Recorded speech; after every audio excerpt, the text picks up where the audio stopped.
And we know there's a lot of content out there from lots of different organizations, but what we want to do at Vermilion Sea Institute is provide you with opportunities to engage with other people and connect with other people live and in real time. I want to thank you guys so much for joining us today. We're really excited to be able to provide some different content for lots of our stakeholders. And I want to give a big thanks to Amanda Squibb. She's going to be our host today. I'll mostly let you introduce yourself, but Amanda is a high school science teacher, and she has 2 little kiddos of her own who have helped her get ready for today. So she's going to be walking us through nature journaling. Amanda, thank you so much. All right, thank you.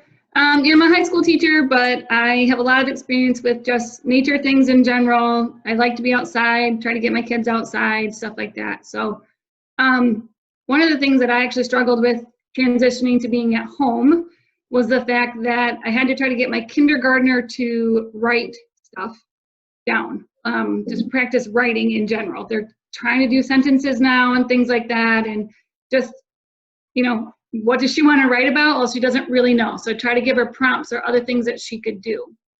So what is a nature journal? In all honesty, it's just a journal that you keep that has to do with nature. So most of the focus about nature journaling is being outside. You are observing. You are using your 4 senses, because we're not going to taste things outside. And you're trying to sort of record what you see. This is really good for building skills for writing, like I said, drawing or sketching, practicing making observations, patience. It can provide a creative outlet for your children or for yourself. And it also helps to instill curiosity. When you start observing things, you really start to notice, and then you ask questions, and that sort of snowballs and leads you to sort of doing extra stuff. So what I really wanted to sort of start with, to actually make your own journal. I'm kind of making this more kid-friendly. So I grabbed some construction paper and some just white printer paper. And I was gonna just sort of fold it. You don't have to have the construction paper, but I was gonna let my kiddos do like a title page or a cover to their book. And then just fold it, and then just add a couple of staples on the side to keep it all together. And then I was hoping my assistants would be here and show you some of their lovely skills, but they decided to run off and play, so that's okay. And then just, create a title. So add your name. Maybe you want to write My Nature Journal. Add your, if you're doing this with your kids, have them practice that. Maybe have them practice writing the date or what grade they're in, something along those lines. And then for the inside, I was just trying to encourage my daughter to write what the date was. And then how we actually use our nature journal is we go outside whenever we can. And I ask her to pick a spot, and we watch for 5 minutes, and then she writes down things she sees. She tries to sketch. She can, a lot of times we'll take out colors with her too, so she can color in what she sees if something's blue, red, etc. And also any like details that you notice. So things along the lines of like shape, color, texture. Again, you're really trying to use your senses. So what do you hear? What do you see, smell, feel? All of those types of things. And I just wanted to show you an example so far of what my daughter did. We actually got her a little real journal, but you can just do the paper ones too. And this is one of the first things that she did. She found a ladybug, and she drew the ladybug. And then she said, the ladybug is red. And then she drew some rocks. Out of her window one day, because it was raining, she saw a squirrel. She said, a squirrel is in our yard. So really just trying to get her to look at different things and write stuff down, practice writing. She's still in kindergarten, so she's phonetically spelling, and that's awesome. It's really hard to read sometimes, so. So that's kind of my plan. And then, so if you have a journal with you, grab whatever it is that is your nature object. So we have some little plants we were growing, or we had a kind of a cool rock we found, or earlier this week we cracked open a geode. So we were looking at some different things.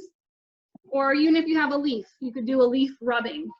So go ahead and take your object, whatever it is. We're going to take a minute or two and jot down what it is. What do you notice about it? So what do you see? What texture, maybe colors? Like for this one, I could even make a leaf rubbing. I could put underneath the page and then rub the crayon over it or my pencil. I could even talk about or notice how part of it is like, looks like it's eaten away. There's different like bumps and things on it that you can tell. So go ahead and do that. Or if anybody has questions for me, I don't know if they want to turn their mic on or use the chat and ask questions too.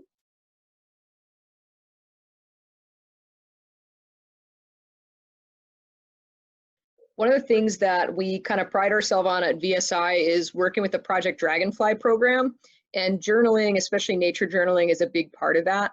And we follow a model called Quest.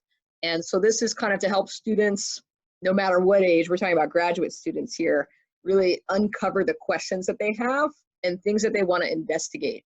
So when we talk about noticing and observing, that's like kind of the first thing, is that you go somewhere, you sit down, you write down absolutely everything you notice, like Amanda was mentioning about part of the leaf being eaten away. And then that really easily leads to a bunch of questions, right? Well, what kind of leaf is it? What eats that kind of leaf? How long ago did this leaf fall off? Why did this leaf fall off and a couple leaves are still on the tree over there? So really using that observation skill to jump into those questions.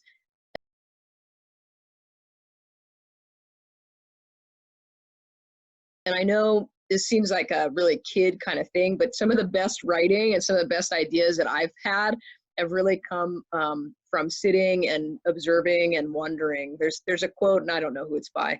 It says, you know, like wisdom begins in wonder. And I think a nature journal is a great way to kind of follow that advice for sure. Right. And another thing I've noticed, especially for myself, this is a stressful time for myself, for my children.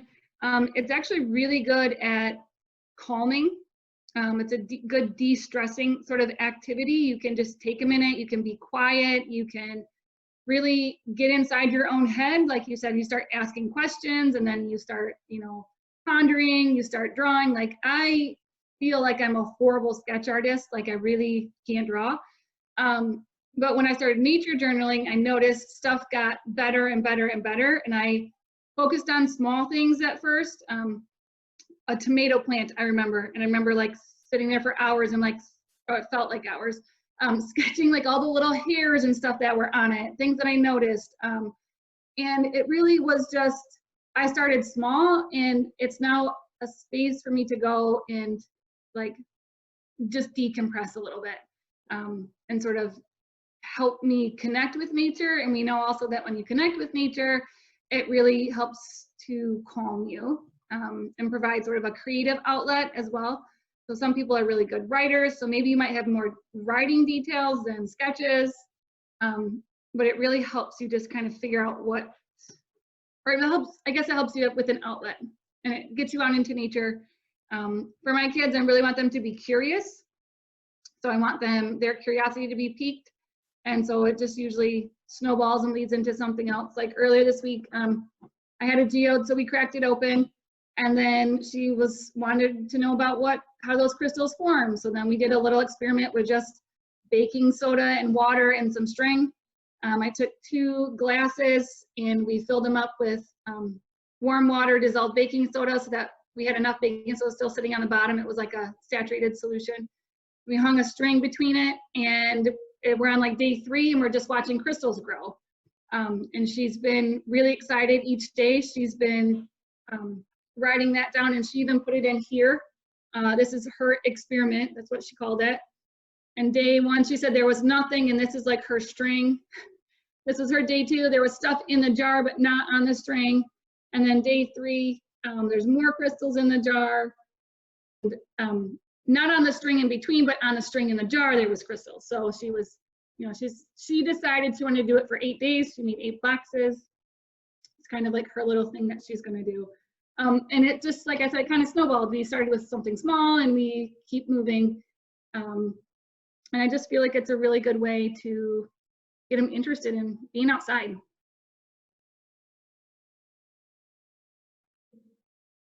Yeah, definitely. Does anybody have any questions, or you want to show us maybe what your nature item is? I know it's hard to get started. I know even when I work with graduate students, you feel kind of silly. So sometimes it's a little bit easier to get started in a group. So if anybody has a nature item, if you want to flick your camera on, we can kind of do like a group write if you want. Because it takes a little bit to get started for sure. It does. And I went through Project Dragonfly as well. And I remember some of our like pre-trip things were journaling. And then I felt silly doing it. And then when we actually got there and got sort of in country and started, I'm like, oh, this is easier because I practiced it, but it doesn't feel as silly because I'm not looking at a tomato plant. But you do have to just sort of start somewhere. Yeah. Amanda, do you maybe have some items there with you that we could do like a practice Think-Aloud entry? Sure. I don't know how well can you see our? Yeah, it's pretty good. All right. So there's our cilantro. Yeah. So for me, I mean, this really starts with like the cilantro is green, and then I start to kind of gotta like dive in a little bit, right? The cilantro is green. It looks to me like the leaves are kind of parallel. They're like kind of separating. So there's one leaf on this side, one leaf on this side. And so then I start to get in a little bit more detail. Okay, well, this is how many leaves of cilantro there are. This is what the leaves look like. Some of the cilantro leaves are taller than the other cilantro leaves. I wonder why that is. Is there a specific part of the plant that grows first? And then that's where my observations sort of start to turn into questions. And like Amanda was saying earlier, it's really nice. It's very calming. We spend so much of our day thinking about, you can put the plant down, Amanda, you don't have to keep holding it there. We spend so much of our day thinking about things we can't control, things we can't see, things that aren't right in front of us.